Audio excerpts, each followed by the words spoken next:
Welcome my channel Bablu ji के trick में। Hello दोस्तों, मैं आपके सामने क्लास 10th सब्जेक्ट साइंस का अगला चैप्टर लेके आया हूँ। Chapter number 4। चैप्टर नंबर 4 का नाम है कार्बन एवं उसके यौगिक। तो कार्बन की विशेषता, कार्बन की हेडिंग है आपकी कार्बन की विशेषताएं। तो कार्बन का परमाणु क्रमांक 6 होता है और इसे C से दर्शाते हैं। कार्बन की ज्यामिति समचतुष्फलकीय होती है। कार्बन की संयोजकता 4 होती है एवं यह अपनी चारों संयोजकता को पूरी करने के लिए यौगिकों के साथ एकल द्विबंध त्रिबंध बनाकर अणुओं का निर्माण करते हैं। कार्बन के 3 प्राकृतिक समस्थानिक होते हैं, C6C12, 6C13, 6C14। कार्बन में आबंध सहसंयोजी आबंध। आयनिक यौगिकों के अलावा उन अनेक ऐसे यौगिक भी होते हैं जिनके अणुओं के आयन नहीं होते हैं। हाइड्रोजन, क्लोरीन आदि इन सभी अणुओं के प्रत्येक परमाणु ऐसे रासायनिक आबंध द्वारा जुड़े होते हैं जिनकी उत्पत्ति आबंधित परमाणुओं के मध्य एक या एक से अधिक संयोजकता इलेक्ट्रॉनों की साझेदारी द्वारा संपन्न होती है। हाइड्रोजन का अणु है अगली हेडिंग कौन सी है? हाइड्रोजन का अणु। हाइड्रोजन की परमाणु संख्या है 1, अतः इसके के कोष में 1 इलेक्ट्रॉन है तथा के कोष को भरने के लिए इसको एक और इलेक्ट्रॉन की आवश्यकता होती है। अतः हाइड्रोजन के दो परमाणु इलेक्ट्रॉनों की साझेदारी करके हाइड्रोजन का अणु या H2 बनाते हैं। जैसे हाइड्रोजन प्लस हाइड्रोजन, एक इनकी क्या है? तो हाइड्रोजन अनुपात hydrogen, arrow hydrogen minus hydrogen, arrow H2, 2 hydrogen परमाणु और सहसंयोजक आबंध बनाते हैं, हाइड्रोजन अणु निकलता है। क्लोरीन का अणु। क्लोरीन के एक अणु में दो क्लोरीन परमाणु होते हैं। 2 क्लोरीन परमाणु अपने अष्टक को इलेक्ट्रॉनों के एक युग्म की साझेदारी से पूर्ण करते हैं। ये इस प्रकार दिया है आपका। अब अगली हेडिंग आपकी ऑक्सीजन का अणु। ऑक्सीजन अणु में 2 ऑक्सीजन परमाणु एक दूसरे से आबंध करते समय दो इलेक्ट्रॉनों की साझेदारी करके अपने अष्टक को पूर्ण करते हैं एवं द्विआबंध बनाते हैं। इस प्रकार 2 ऑक्सीजन परमाणु करके द्विआबंध बना रहे हैं, ऑक्सीजन अणु निकल रहा है।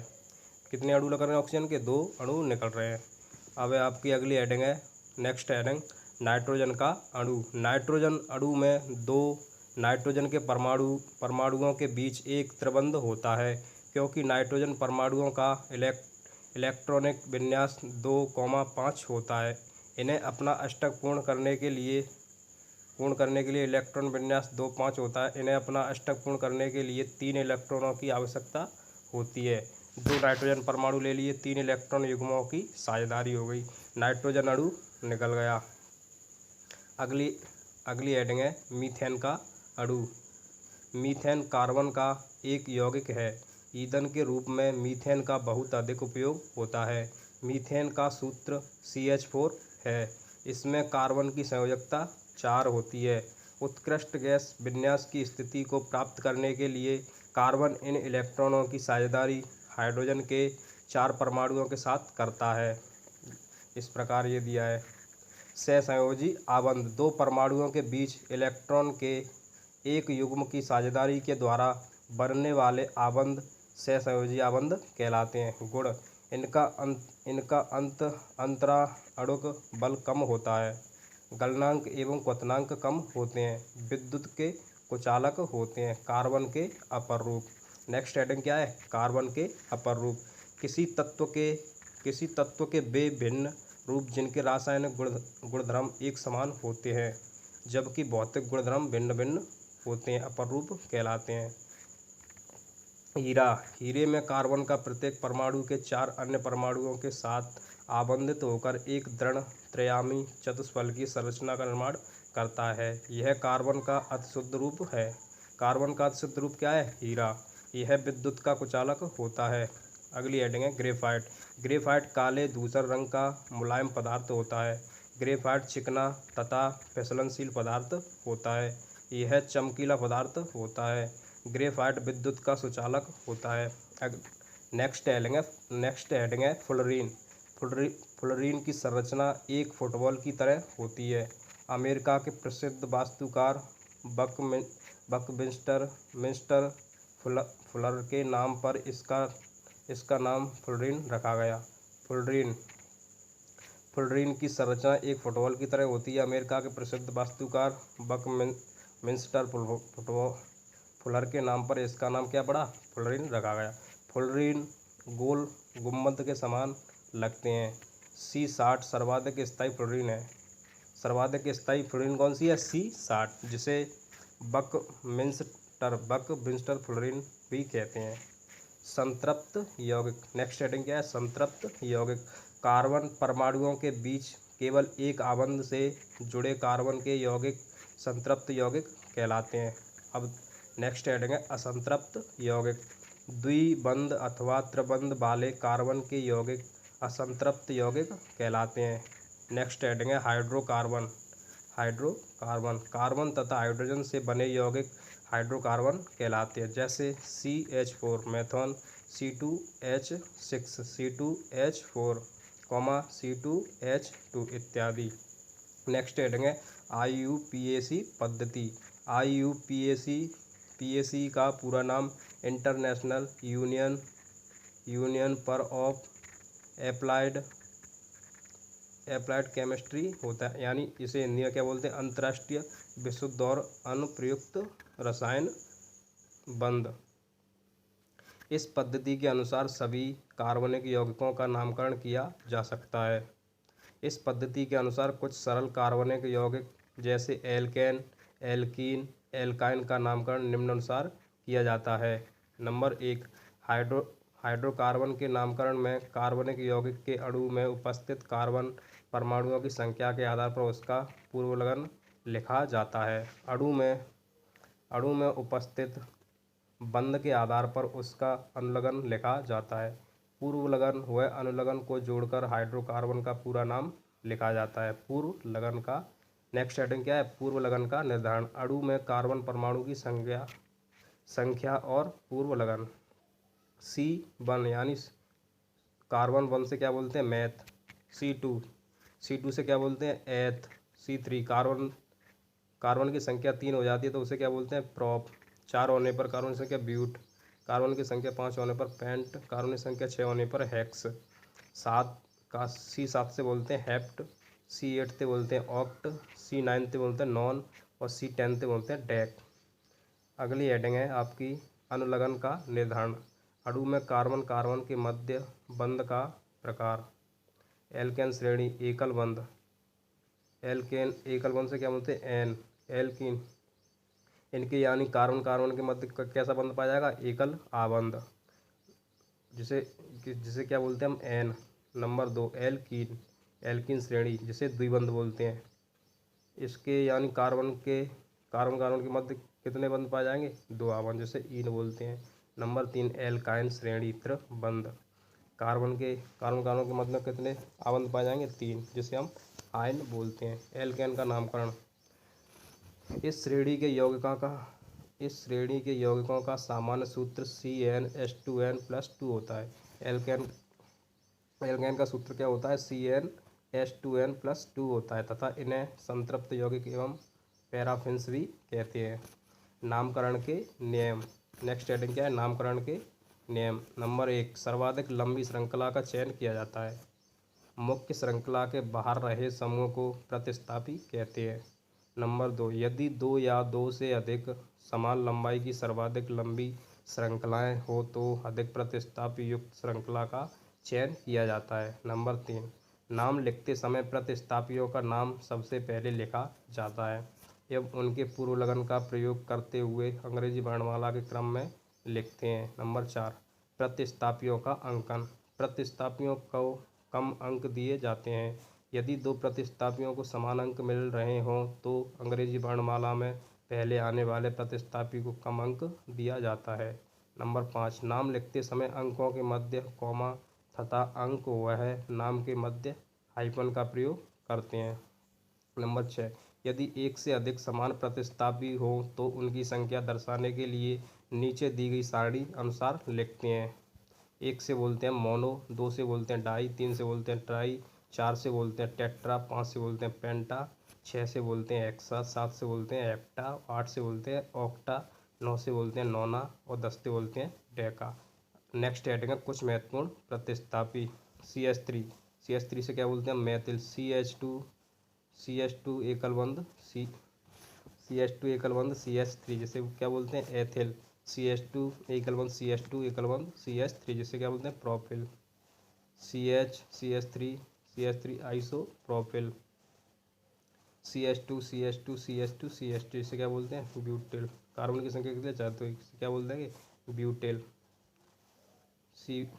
Cl से बोलते हैं क्लोरो, Br से बोलते हैं ब्रोमो, I से बोलते हैं आयोडो, F से बोलते हैं फ्लोरो और NO2 से बोलते हैं नाइट्रो। नेक्स्ट हेडिंग है कार्बन तथा हाइड्रोजन के संतृप्त यौगिकों के सूत्र तथा संरचनाएं। कार्बन परमाणुओं की संख्या। नाम, नंबर 1 नाम मेथेन, सूत्र क्या, मेथेन का सूत्र क्या होता है CH4। संरचना कार्बन के कितने हाइड्रोजन हैं, इसमें कार्बन की संख्या कितनी है 1, हाइड्रोजन की संख्या कितनी है तो हाइड्रोजन कितनी होगी 1 2 3 4, जिसे हम एकल बंध द्वारा दर्शाते हैं। नंबर 2 एथेन का सूत्र क्या होता है C2H6। तो हम यहाँ पर कार्बन कितने हैं 2, तो कार्बन हमने 2 लिख लिए अलग अलग, और हाइड्रोजन कितने 6, तो इस वाले कार्बन पर 3 आ जाएंगे हाइड्रोजन और इस वाले कार्बन पर कितने आ जाए हाइड्रोजन 3 आ जाएंगे। नंबर 3 प्रोपेन का सूत्र क्या होता है C3H8। तो कार्बन कितने ले लेंगे 3 और हाइड्रोजन कितने हैं 8, तो 8 दर्शा देंगे। नंबर 4 ब्यूटेन का सूत्र क्या होता है C4H10। तो कार्बन 4 ले लेंगे और हाइड्रोजन कितने ले लेंगे 10। नेक्स्ट हेडिंग है एल्कीन का नामकरण। इस श्रेणी के यौगिकों का सामान्य सूत्र CnH2n है। इन यौगिकों में कार्बन कार्बन के मध्य द्विआबंध पाया जाता है, अतः सर्वाधिक छोटे एल्कीन में कम से कम 2 कार्बन उपस्थित रहेंगे। ये असंतृप्त हाइड्रोकार्बन कहलाते हैं। नामकरण के नियम। नंबर 1 कार्बन की द्विबंध युक्त सबसे लंबी श्रृंखला का चयन किया जाता है, इसे मुख्य श्रृंखला कहते हैं। नंबर 2 मुख्य कार्बन श्रृंखला का अंकन उस दिशा से करते हैं जिधर से द्विबंध को कम अंक मिले। नंबर 3 अन्य नियम एल्केन के नामकरण के अनुसार होते हैं। उदाहरण CH2 द्विआबंध CH2 जिसे क्या बोलते हैं एथीन, CH3 एकल आबंध CH द्विआबंध CH2 जिसे बोलते हैं प्रोपीन, CH3 एकल आबंध CH2 एकल आबंध CH द्विआबंध CH2 जिसे क्या बोलते हैं हम 1 ब्यूटीन। तीसरा है CH3 एकल आबंध CH द्विआबंध CH एकल आबंध CH3 जिसे बोलते हैं 2 ब्यूटीन।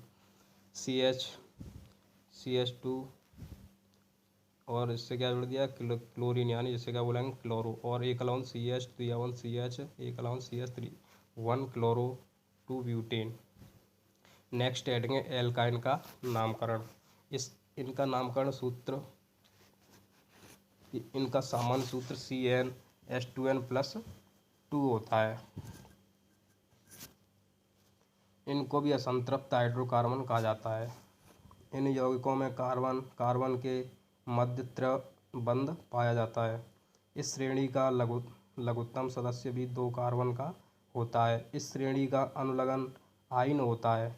नामकरण के नियम। नेक्स्ट हेडिंग क्या है नामकरण के नियम। नंबर 1 कार्बन की त्रिबंध युक्त सबसे लंबी श्रृंखला का चयन किया जाता है, इसे मुख्य श्रृंखला कहते हैं। मुख्य कार्बन श्रृंखला का अंकन उसे छोर से करते हैं।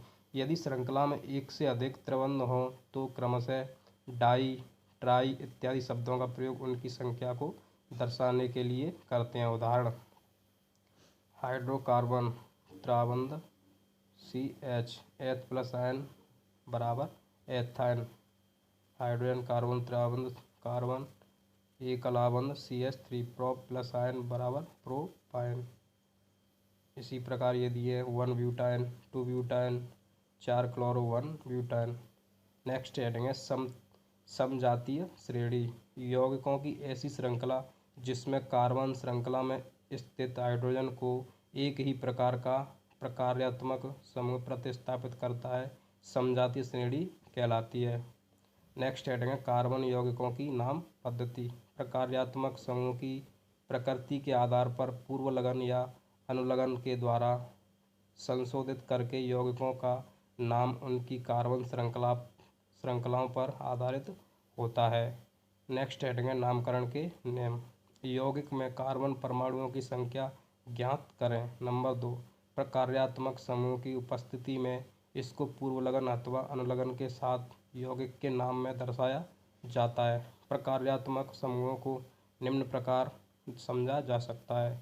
नंबर 1, हैलोजन, यदि कार्बन श्रृंखला में प्रकार्यात्मक समूह हैलोजन है तो यहाँ पूर्व लगन क्लोरो, ब्रोमो, आयोडो इत्यादि लगता है। उदाहरण CH3Cl, तो क्लोरो मीथेन, CH3 एक अलावंद CH2 एक अलावंद CH2 एक अलावंद CH2 एक अलावंद Br, तो इसे क्या बोलेंगे bromo butane, bromo butane.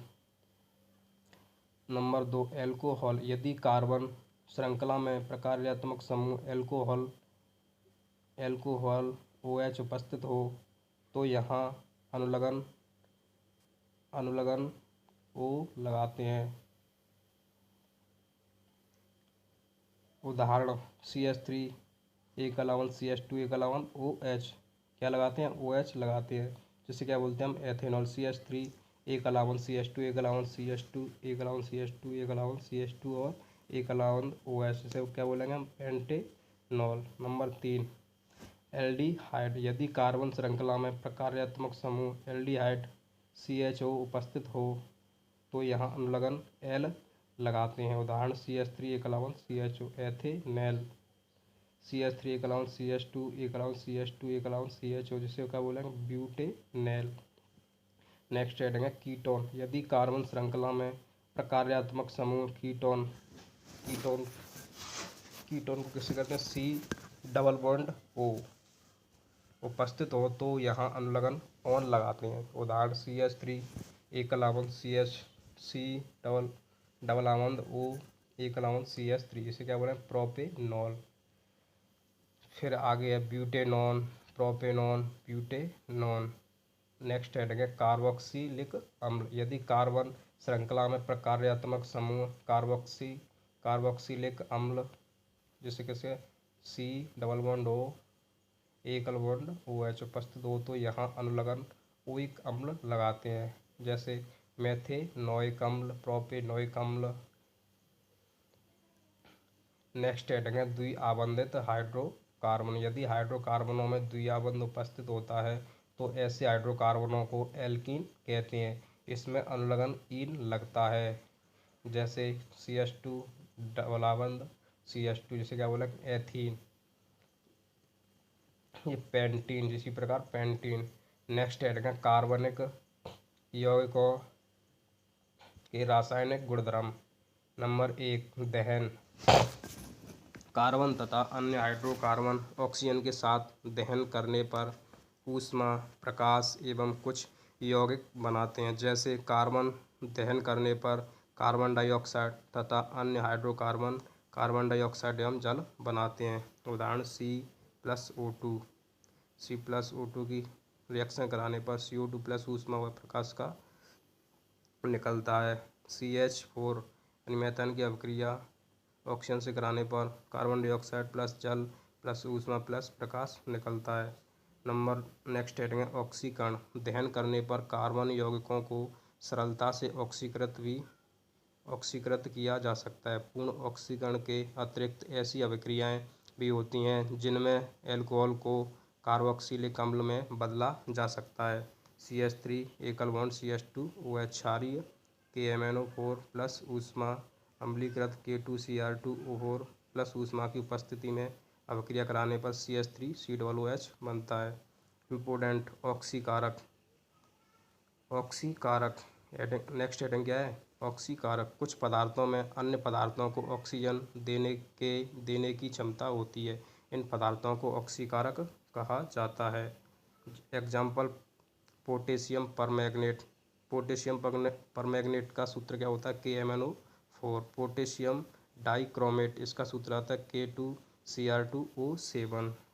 Next heading है संकलन अभिक्रिया। इस अभिक्रिया में असंतृप्त हाइड्रोकार्बन को पैलेडियम अथवा निकेल जैसे उत्प्रेरकों की उपस्थिति में जोड़कर संतृप्त हाइड्रोकार्बन बनाते हैं। उत्प्रेरक के कारण प्रक्रिया की गति तीव्र हो जाती है, लेकिन यह अभिक्रिया की रासायनिक क्रिया को प्रभावित नहीं करते हैं। जैसे C carbon double bond carbon, इससे क्या हो गया? निकेल उत्प्रेरक और हाइड्रोजन की उपस्थिति में क्या बन रहा है?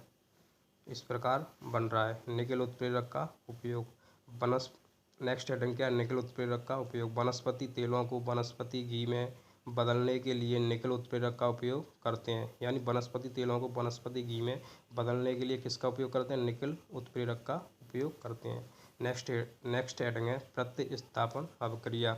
संतृप्त हाइड्रोकार्बन अत्यंत अनविकृत होते हैं। सूर्य के प्रकाश की उपस्थिति में अति तीव्र अभिक्रिया में क्लोरीन का हाइड्रोकार्बन में संकलन होता है। क्लोरीन एक एक करके हाइड्रोजन के परमाणुओं का प्रतिस्थापन करती है। इसको प्रतिस्थापन अभिक्रिया कहते हैं। CH4 यानी मेथेन की अभिक्रिया क्लोरीन के साथ कराने पर किसकी उपस्थिति में? सूर्य के प्रकाश की उपस्थिति में तो CH3Cl प्लस हाइड्रोक्लोरिक अम्ल बनता है। नेक्स्ट हेड है कुछ महत्वपूर्ण कार्बन यौगिक। तो नंबर 1 एथेनॉल। एथेनॉल के मुख्य गुणधर्म निम्न प्रकार हैं। एथेनॉल के भौतिक गुण। नंबर 1 शुद्ध एथेनॉल एक रंगहीन द्रव होता है, इसे एल्कोहल भी कहते हैं। नंबर 2 यह एक अच्छा विलायक है, इसलिए इसका उपयोग tincture, iodine, cough syrup, tonic आदि औषधियों में होता है। नंबर 3 एथेनॉल को किसी भी अनुपात में जल में मिलाया जा सकता है। नंबर 4 इसका गलनांक 156 किलियन जबकि क्वथनांक 351 किलियन होता है। किलियन का मतलब होता है यहाँ पर कैलोरी। एथेनॉल के रासायनिक गुणधर्म। नंबर एक है दहन। एथेनॉल वायु में नीली लौ के साथ जलकर कार्बन डाइऑक्साइड तथा जल बनाता है। C2H5OH क्या है तुम्हारा? एथेनॉल। इसकी अभिक्रिया किससे करा रहे हैं? ऑक्सीजन किससे? O2। इसका क्या करा रहे हैं हम? दहन करा रहे हैं। तो क्या बन रहा है? कार्बन डाइऑक्साइड प्लस जल। नंबर 2 पोटेशियम परमैंगनेट के साथ अभिक्रिया। पोटेशियम परमैंगनेट यानी पोटेशियम परमैंगनेट का सूत्र क्या होता है? KMnO4 की अभिक्रिया एथेनॉल को एथेनोइक अम्ल से ऑक्सीकृत कर देता है। CH3CH2OH क्षारीय KMnO4 की उपस्थिति में क्या बन रहा है? CH3COOH। नेक्स्ट है एथेनोइक अम्ल से क्रिया। एथेनॉल तथा एथेनोइक अम्ल सांद्र सल्फ्यूरिक अम्ल की उपस्थिति में अभिक्रिया करके एथिल एथेनोएट एवं जल प्रदान करते हैं। एल्कोहल तथा सल्फ्यूरिक अम्ल की परस्पर अभिक्रिया के फलस्वरूप जो यौगिक निर्मित होते हैं उन्हें एस्टर कहते हैं तथा इस अभिक्रिया को एस्टरीकरण कहते हैं। जैसे C2H5OH ये क्या तुम्हारा? एथेनॉल। इसकी अभिक्रिया CH3COOH से करा सांद्र H2SO4 की उपस्थिति में तो क्या बनता है? CH3COOC2H5 जिसे क्या बोलते हैं? एथेनोएट प्लस जल निकलता है। अगली हेडिंग है सोडियम से क्रिया। एल्कोहल सोडियम से अभिक्रिया करके हाइड्रोजन गैस उत्सर्जित करता है। अभिक्रिया के पश्चात सोडियम एथोक्साइड का निर्माण होता है।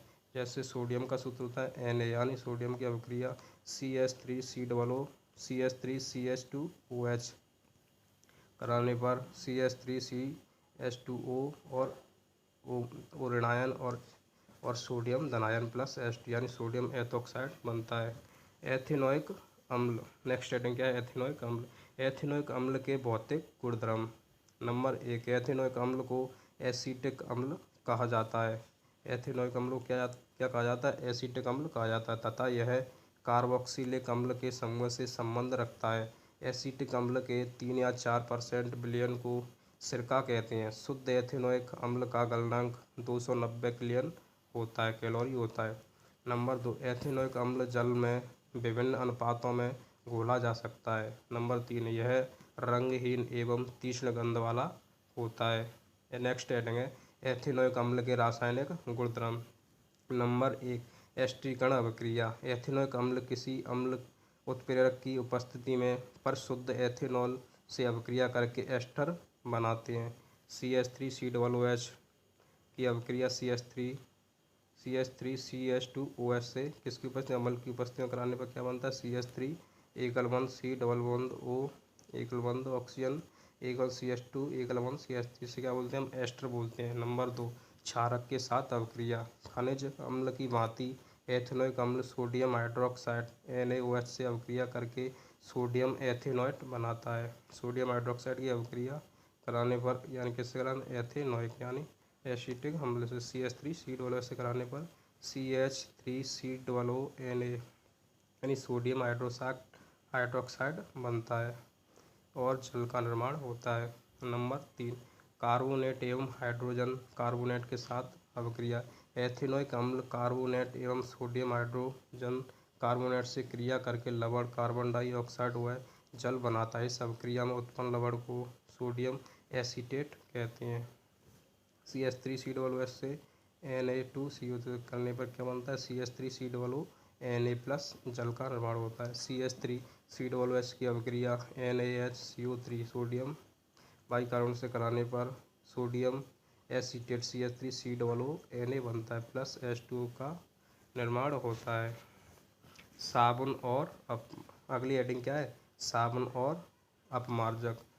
तो आपकी हेडिंग है साबुन। साबुन बहुत पुराने अपमार्जक हैं जिन्हें तेल तथा वसा को क्षार द्वारा जल अपघटन करके बनाया जाता है। इस अभिक्रिया में साबुन उच्च वसा अम्लों जैसे स्टीयरिक अम्ल, ओलिक अम्ल तथा पामीटिक अम्लों के सोडियम अथवा पोटेशियम लवण तथा ग्लिसरीन बनते हैं। इस क्रिया को साबुनीकरण कहते हैं। इस क्रिया को क्या कहते हैं? साबुनीकरण कहते हैं।